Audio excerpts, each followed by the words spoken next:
মটক জনগোষ্ঠী লোকসকল অসমৰ আদিম ব্ৰহ্মপুত্ৰ বুৰঞ্জীয়ে ঢুকিনোপোৱা দিনৰ পৰা মটকসকল এই খণ্ডত বাস কৰি আহিছে। এই লোকসকলৰ নিজস্ব কৃষ্টি আছে, নিজস্ব সংস্কৃতি আছে, এটা আমাৰ নিজৰ দোৱানো আছিল। আৰু অসমৰ জাতীয় জীৱনত শক্তিশালী কৰিবৰ কাৰণে এই জনগোষ্ঠীটোৱে সদায় সিহঁতৰ অসমৰ জাতীয় গঠন প্ৰক্ৰিয়াত শক্তিশালীভাৱে অংশগ্ৰহণ কৰি আহিছে। মটক জনগোষ্ঠীয় লোকসকলে দীৰ্ঘদিন ধৰি জনজাতিৰ কাৰণে দাবী জনাই আহিছে, আন্দোলন কৰি আহিছে। বিভিন্ন কাৰণত জনজাতিকৰণ হৈ উঠা নাই, কিন্তু হ'লেও আমাৰ চৰকাৰে এই জনগোষ্ঠীটো উত্তৰণৰ কাৰণে, এই জনগোষ্ঠীটো আগবাঢ়ি যাবৰ কাৰণে মটক সাহিত্য শিক্ষা পৰিষদ গঠন কৰিছিল।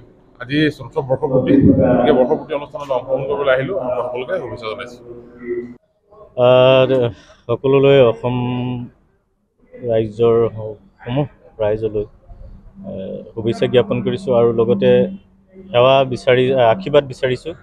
যিহেতু মটক সাহিত্য পৰিষদে আজি 4টা বছৰত আমি ভৰি দিছোঁ আৰু 2021 চনৰ 22 ফেব্ৰুৱাৰীৰ দিনা আমি শপত গ্ৰহণ কৰিছোঁ আৰু সেই দিনটোতে আমাৰ এটা জন্মদিন বুলি আমি ধাৰ্য কৰিছোঁ আৰু আমি আজি 4টা বছৰত অতিক্ৰম কৰিছোঁ। এই 4টা বছৰ যি কাৰ্যকালত আমাৰ মটক যুৱ ছাত্ৰ সন্মিলন, মটক সন্মিলন, মটক মহিলা পৰিষদৰ লগতে আৰু অন্যান্য 2টা সংগঠন আছে, 5টা সংগঠনে আমাক যি মানসিক আৰু যিটো সকলো ক্ষেত্ৰত তেওঁলোকে সহায় আগবঢ়াইছে। আমি ভাবোঁ আগন্তুক দিনতো তেওঁলোকে সহায় আগবঢ়াই যাব আৰু অসম চৰকাৰৰ যি প্ৰথম বছৰত 1 কোটি টকা, দ্বিতীয় বছৰত 1 কোটি, তৃতীয় বছৰত 2 কোটি টকা আৰু 4ৰ্থ বৰ্ষৰ যি আমি একশ্যন প্লেন 2 কোটি টকা দিছোঁ, সেই সামান্য পুঁজিৰে আমি মটক জনগোষ্ঠীৰ দুৰ্গতৰ পৰা যিসকলৰ কীৰ্তিমান ছাত্ৰ ছাত্ৰীসকলৰ পৰা আৰু যিসকল দুৰাৰোগ্য ৰোগত ভুগি আছে তেওঁলোকৰলৈকে আমি কিঞ্চিত মানৰ আৰ্থিক অনুদান আগবঢ়াই আহিছোঁ আৰু আগন্তুক দিনতো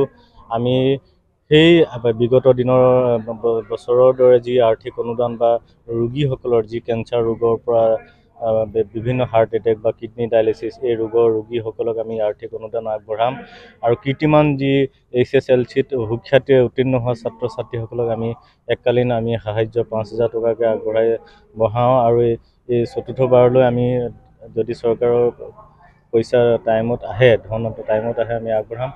ভাবোঁ আমি সকলো ক্ষেত্ৰতে যাতে জনগোষ্ঠীটোৰ ৰাইজৰ সহায় সহযোগিতা আৰু দিহা পৰামৰ্শ আমি আগবাঢ়ি যাব পাৰিম তাৰে কামনা কৰিছোঁ।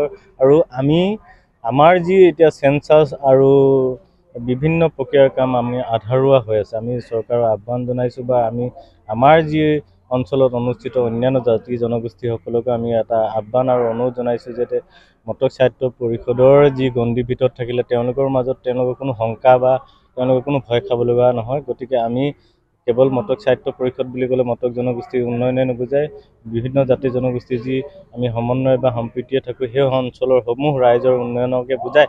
গতিকে আমি আগন্তুক দিনত চৰকাৰে যি নীতি নিৰ্দেশনা আৰু পৰিকল্পনাৰে আমাৰ যি আগবাঢ়ি যাবলৈ বিচাৰে বা চেঞ্চাছ কৰি আমাৰ নিৰ্বাচন প্ৰক্ৰিয়ালৈ আগবাঢ়িব বিচাৰে, আমি সেইটো আগবাঢ়িব আৰু চৰকাৰক সকলো ক্ষেত্ৰত আমি সহায় সহযোগিতা কৰিম বুলি আপোনালোকৰ যোগেদি আমি জনাইছোঁ আৰু ভাবোঁ আমি পুনৰবাৰ আশীৰ্বাদ বিচাৰিছোঁ যাতে আমি সাহিত্য পৰিষদত আমি সকলোৱে যাতে এটা পৰিয়াল হৈ মেম্বাৰ যিসকল অধ্যক্ষ উপাধ্যক্ষকে আদি কৰি কাৰ্যবাহী পাৰিষদ সকলোৱে যাতে এটা পৰিয়াল হৈ যাতে আমি আগবাঢ়ি যাব পাৰোঁ। আমি ৰজাৰ জনাৰ আমি আজি যি মাল্য অৰ্পণ কৰিছোঁ। গতিকে ৰজাৰ যি গণতান্ত্ৰিক শাসনৰ যি ব্যৱস্থা আছিল সেই ব্যৱস্থা তেওঁৰ যি আদৰ্শ সেই আদৰ্শৰে অনুপ্ৰাণিত হৈ আমি আগবাঢ়ি যাম। ধন্যবাদ।